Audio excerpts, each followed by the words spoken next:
జనసేన రాష్ట్ర వ్యవస్థాపక అధ్యక్షుడు పవన్ కళ్యాణ్పై మాజీ జనసేన నాయకుడు పోతిన మహేష్ విమర్శించే స్థాయి కాదని జనసేన పార్టీ ఆంధ్ర కన్వీనర్ బాడిత శంకర్ హెచ్చరించారు. స్థానిక గాంధీనగర్ ప్రెస్ క్లబ్లో నిర్వహించిన విలేకరుల సమావేశంలో ఆయన మాట్లాడుతూ పోతిన మహేష్ విజయవాడ సిటీలో పార్టీని చంపేశారని ఆరోపించారు.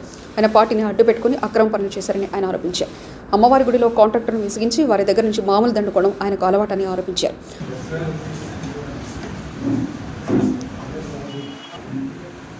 విజయవాడ జనసేన పార్టీ తరఫున ఆంధ్ర జోన్ కన్వీనర్ బాడి శంకర్ని, అలాగే కో కన్వీనర్ మూర్తి గారు, శ్యామ్ గారు, రాజా గారు, పవన్ గారు, నాగరాజు గారు, మరి ప్రతిరోజు కూడా ఈ ప్యాకేజీ స్టార్ పోతిన మహేష్ పవన్ కళ్యాణ్ గారి మీద ఇష్టం వచ్చినట్లు అవాకులు చవాకులు పేలుతున్నారు. నువ్వు జనసేన పార్టీ పట్టుకుంటేనే నీ గుర్తింపు వచ్చిందే తప్ప నువ్వెవరివో తెలియదు. జనసేన పార్టీలో చేరిన తర్వాత అంచెలంచెలుగా సోషల్ మీడియాలో చేరి పవన్ కళ్యాణ్ గారిని దూషించడం చాలా విడ్డూరంగా ఉంది. మరి విజయవాడ నగరంలో జనసేన పార్టీని అడ్డు పెట్టుకొని ఎన్ని దుర్మార్గాలు చేసేవంటే నువ్వు విజయవాడ నగర అధ్యక్షుడిగా ఉండి 64 సీట్లకు పోటీ చేశావు. అందులో 12 బీజేపీకి ఇచ్చావు. నువ్వు నగర అధ్యక్షుడిగా నీ ఇంటి దగ్గర ఒక్క కార్పొరేటర్ను కూడా గెలిపించుకోలేని స్థాయి నీది. ఆ రోజు కేసినేని నాని అమ్మాయి మేలు అవ్వాలని నువ్వు కేసినేని నానికి ఆ రోజు అమ్ముడుపోయావు. మళ్ళీ అదే వంటంలో ఎల్లంపల్లి శ్రీనివాస్కి అమ్ముడుపోయావు. 2 పార్టీలతో మిలాఖత్తు చేసుకొని విజయవాడ నగరంలో జనసేన పార్టీ జెండా లేకుండా చేద్దామని పెద్ద కుట్రతో నువ్వు, వైకాపా, మీరందరూ కూడా మిలాఖత్తై ఇక్కడ జనసేన పార్టీని సర్వనాశనం చేశావు. నువ్వు మట్టికి 2006లో ఇలా ఉండేవాడివి. 2020కి వచ్చేటప్పటికి మీరే చూస్తున్నారు ఎంత లాభ అయ్యాడు. మరి జనసేన పార్టీని అడ్డు పెట్టుకొని పెరిగి ఎవడవో తెలీదు పవన్ కళ్యాణ్ గారిని విమర్శించే స్థాయా? కళ్యాణ్ గారిని అడ్డు పెట్టుకున్నావు, జనసేన జెండాను అడ్డు పెట్టుకున్నావు, కార్యకర్తలను అడ్డు పెట్టుకున్నావు, కార్పొరేషన్ టికెట్లు అమ్ముకున్నావు, వైకాపా దగ్గర డబ్బులు తీసుకున్నావు, నీ ఇంటి దగ్గర బీజేపీ పార్టీ టికెట్ ఇచ్చి అడ్డూరు శ్రీరామ్. నీ స్థాయి ఏంట్రా బాబు ఇది?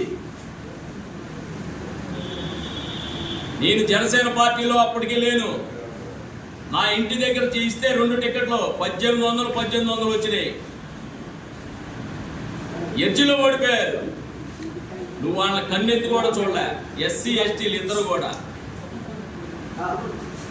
కూడా ఎస్సీ ఎస్టీ నీ ఇంటి దగ్గర సర్వనాశనం చేసావు. రోజు అమ్ముడుపోవడమే. మళ్ళీ కనకదుర్గమ్మ మీద ప్రమాణం చేస్తావు. కనకదుర్గమ్మ గుడిలో ఏ కాంట్రాక్ట్ జరిగినా నీకు వాటా ఉందా లేదా? 2 కాంట్రాక్టులను కూలీలు పెట్టావు. పైన జీతాలకి చీరల కాంట్రాక్ట్ దగ్గర వసూళ్ళు, కొబ్బరి చెప్పుల దగ్గర వసూళ్ళు, లడ్డు కాంట్రాక్ట్ దగ్గర వసూళ్ళు, సొరకం చేసుకునే వాళ్ళ దగ్గర వసూళ్ళు. ఎవరు కాంట్రాక్ట్ పాడితే నువ్వు పొద్దున్నే ప్రెస్ మీట్ పెడతావు. ఆ ప్రెస్ మీట్ ద్వారా నీ మనిషిని ఆయన పంపించి నీ మూట నువ్వు తీసుకుంటావు. చీరల కాంట్రాక్ట్ దగ్గర గొడవే. నువ్వు వ్యాపారం చేసుకునే భయపడిపోతారు. పోతే పోనీలే డబ్బులని ఇచ్చేస్తాడు. ఇలాంటి కొలలో 42వ డివిజన్లో వైకాపా కార్పొరేటర్ కోటిరెడ్డి గారి దగ్గర ఒక వికలాంగ అమ్మాయి పెన్షన్ రాలేదని బోర్డు పెట్టుకుంటే నీకు ఫోన్ చేస్తే ఆ అమ్మాయి చనిపోయింది. ఆ అమ్మాయి చనిపోయిందని అల్లరి చేస్తారంటే పొద్దున్నే మోటార్ రాగానే సైలెంట్ అయిపోయావు. అసలు ఎన్ని నేరాలు చేసావురా నువ్వు? నేరాలు ఘోరాల్లో కూడా ఇన్ని ఉండవు. జనసేన పార్టీని అడ్డు పెట్టుకొని ఎన్నో ఘోరాలు చేశావు. దుర్గగుడిలో అవినీతి, పొద్దున్నే లేస్తే దుర్గగుడి మీద అవినీతి అంటావు. నువ్వే అవినీతి పరుడివి.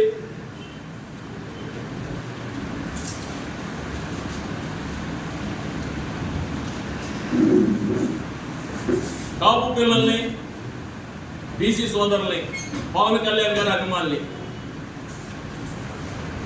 నీతో పవన్ కళ్యాణ్ గారితో ఫోటో తీపిస్తా. నువ్వు పార్టీకి సన్నాయం అంటాడు. అవే పార్టీకి నువ్వు క్యాష్ తీసుకొచ్చేయి, నేను కళ్యాణ్ గారికి ఇచ్చేస్తా. ఇలాగ ఎంతమంది దగ్గర తీసుకున్నావు అన్నీ నా దగ్గర ఉన్నాయి. ఎవరెవరు నీకు డబ్బులు ఇచ్చారో, ఎంతంత తీసుకున్నావో. కళ్యాణ్ గారు ఫోటో తీపిస్తానని డబ్బులు తీసుకున్నావు.